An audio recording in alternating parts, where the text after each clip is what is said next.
bo'lgan ukalarimizga Toshkentdan Volgograd, Saratov, Rostov-na-Don, Krasnodar reysimiz haftada 2 marta, seshanba va juma kuni. Nima deysiz aka? Necha kishi keldinglar? 13 kishi. Mana 13 kishini akamiz o'zi olib keldi, xudo xolasa.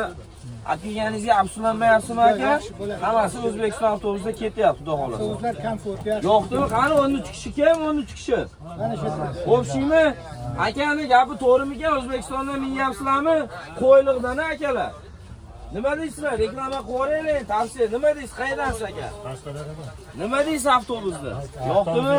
Qulayliklar O'zbekistondan minyapsiz. U hali qo'lma-qo'l olib ketmayapsizmi? Primoy reyslarda ketish tavsiya qilamiz. Akalar nima deysizlar? Tavsiya qilasizlar buni? Tavsiya qilamiz. Xudo xolasa endi ko'pchilik ertaroq kelsa, ertaroq ketish bo'ladi. Mana akalarimiz tavsiya qilyapti Qo'yliqdan ketishni. Davlat avtobusida ketinglar akalar.